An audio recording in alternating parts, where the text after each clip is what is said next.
What's going on, guys? This is Chris from the Boys Podcast, and today I want to talk about something special that just recently happened. I know if you viewed the channel recently, I released a video called My Game Boy Memories. And I talked a little about in the video about an old friend of mine named Rick who befriended me when I first moved up to Innisfil decades ago, and he gave me my first Game Boy. And I was thinking after that video, and I was like, man, I wonder what Rick's doing these days. I haven't talked to this guy in so many years. I wonder if hopefully he's doing good. Hopefully, he has a family and all this stuff. So I decided to search up on this wonderful thing we have, Facebook, and I ended up finding Rick.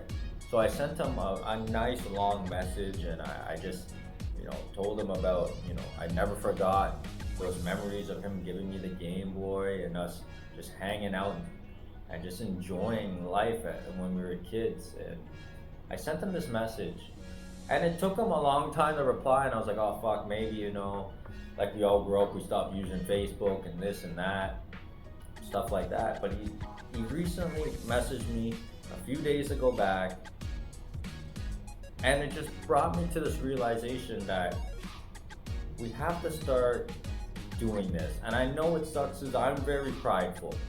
And I don't like being the guy throwing out a fucking message to an old friend when it's like, hey man, I'm thinking about you. You haven't thought about me in all these years. To be like, hey, I wonder how Chris is fucking doing. Let me shoot Chris a message to see how he's doing. I hate being that person because I'm very prideful. And it's like, how come you don't care about me like I care about you kind of thing? But I was like, fuck it, you know what? I'm a grown man. Let's throw the pride out the window and let me see how my old childhood friend is doing. So I wrote him this nice message, and he got back to me.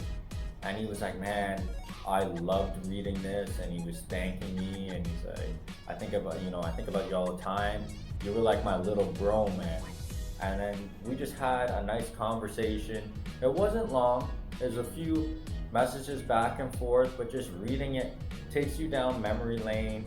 It puts a smile on your face, makes you laugh, and it's just all the great memories we had. I remember with this guy, he was 4 or 5 years older than me, so obviously I learned a lot from him growing up, and I was doing a lot of things I shouldn't have been doing at that age, and I'm not gonna get into that shit, but my friends know what I'm talking about because I learned it from all these older kids. But we used to, go hiking. I remember we used to go hiking to this random barn.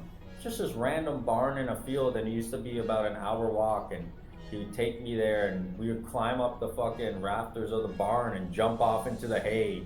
And then fucking cats would just scatter. There was like millions of fucking cats, and they would just scatter and shit. We used to do crazy things like that. We used to go build fucking tree forts, and we used to build go-karts. Just the memories of going down giant hills and just smashing into the curb and flying through, the plexiglass windows we had put into the go-kart, and just laying on the grass, hurting but laughing at the same time because we were having so much fun, and playing with my wrestling toys. And he would come over all the time, and we'd go in my fucking swimming pool.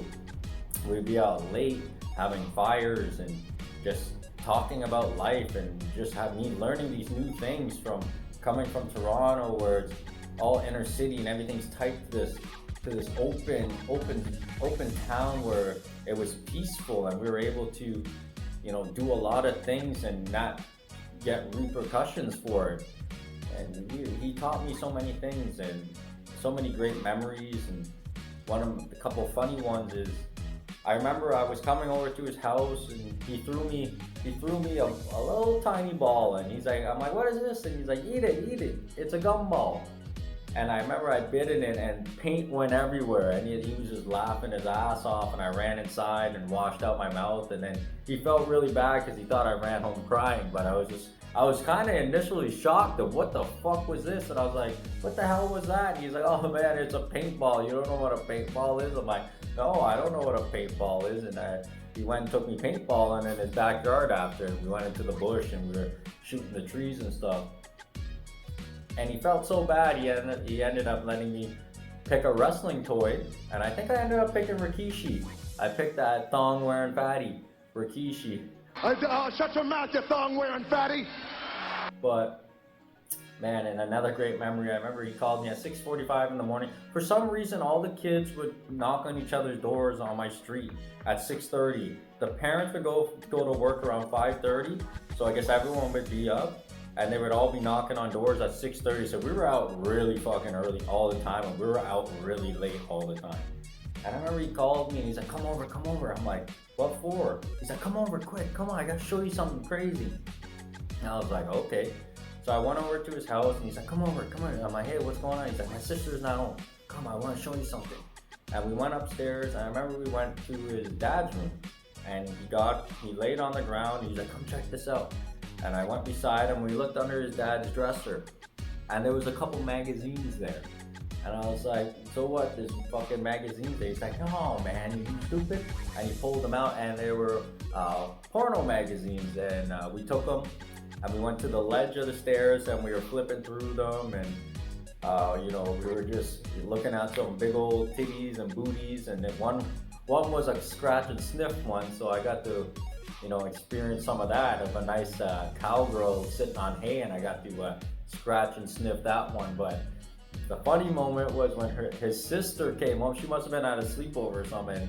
She opened the door, and Rick got fucking spooked, and he dropped the magazines off the ledge, and they fell right on her, and she's like, Rick, what the fuck is this? And it was just so fucking funny, man. And his sister never told her dad, even though I don't think his dad would care. His dad was unbelievably awesome to me. Unbelievably awesome to me. He treated me like another son. Anytime they ordered pizza or whatever, he would come grab me. They could come over, my dad wants you to come eat with us. His dad treated me so well, man. And I recently just found out from searching him and looking at his Facebook and stuff when I was talking to him, that unfortunately his father passed away. And it saddened me that I wasn't there to send him a support message when it happened, because he was a distant friend. I had forgotten about him, and talking about these memories brought back these emotions. I was like, man, I wonder how this guy's doing. And his dad was such a wonderful person. And his dad, when we were kids, because Rick loved hockey, he made this wooden cutout of Curtis Joseph. And no one wanted to go in net except me, so it'd be me on one side of the fucking road and Curtis Joseph on the other side, and Cujo would be fucking stoning everybody. He could only score in his 5-hole or the 2 corners or right here, and fuck, we couldn't score on Cujo, but everyone could fucking score on my fucking ass. But guys, the moral of the story I want to come out and share with you: message, even if they don't fucking reply, at least you know that you tried.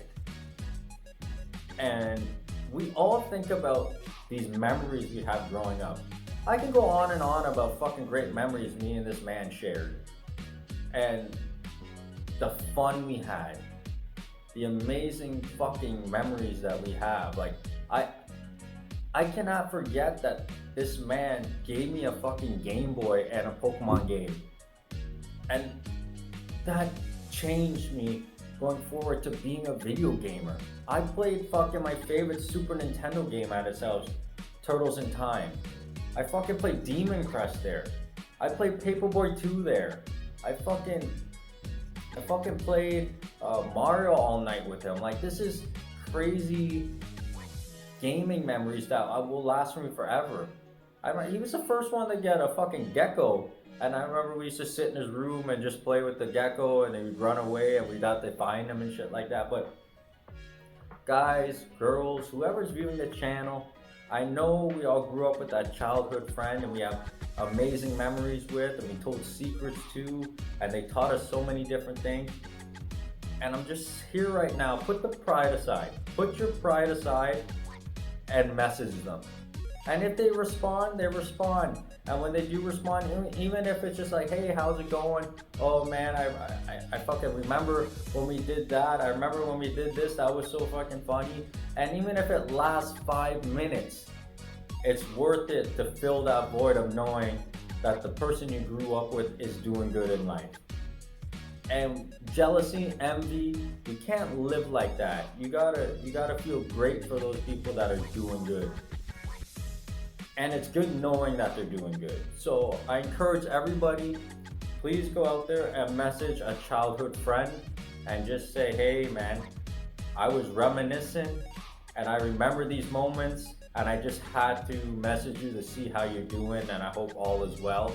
And if you get a response, I'm telling you, it will make your day. Like his response made my day, and I know my response made his day. So guys, put a great story of a friend that it's a distance relationship with, you haven't talked in a long time, in the comment. I'd love to read it. I'd love to read your experiences. And guys, like always, I will see you next time for another episode.